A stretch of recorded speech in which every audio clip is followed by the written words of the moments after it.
Our story begins with Winston, a 39-year-old man who is tired of his current government and his lifestyle. The government attempts to control every aspect of life, from what you do, to even what you think. They are successful until Winston finds and purchases an empty journal in which he begins to write down his thoughts and feelings in it. Writing down thoughts is one of the biggest crimes. Winston also becomes fascinated by a powerful member of the party named O'Brien. The party is the current ruling government.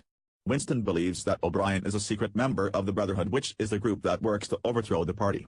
Moving on, Winston works in the Ministry of Truth, which is where he alters historical records to fit the needs of the party. While working, he notices that a female co-worker is staring at him. This worries him because he thinks that she is an informant who will turn him in for his crimes of using a journal. One day, Winston receives a note from the girl that reads, "I love you." They soon begin to talk to each other in private, in which he discovers that she also hates the government and that her name is Julia. The relationship that they have grows, as does Winston's hate for the government.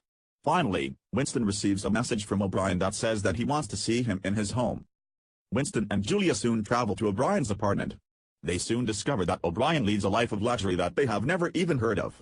O'Brien begins to talk to them and soon tells them that he hates the party. O'Brien says that he works against it as a member of the Brotherhood. He then lets Winston and Julia into the Brotherhood and gives Winston a copy of Emmanuel Goldstein's book, The Manifesto of the Brotherhood. Emmanuel Goldstein is the scapegoat of the country, in which all bad events are connected to him, similar to Snowball from Animal Farm. Winston and Julia return to their house and Winston proceeds to read the book. Suddenly, soldiers barge in and seize them.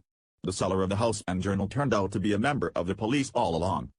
Torn away from Julia and taken to a place called the Ministry of Love. The Ministry of Love is the government's torture and brainwashing centers of the government. Winston finds out that O'Brien is a party spy who simply pretended to be a member of the Brotherhood in order to trap Winston into committing an open act of rebellion against the government. O'Brien then spends months torturing and brainwashing Winston. After lots of torture, Winston snaps, pleading with O'Brien to do it to Julia, not to him. With his spirit and morals gone, Winston is released to the outside world. He meets Julia again but no longer feels anything for her. He has accepted the party entirely and has learned to love Big Brother. Created using Powtoon.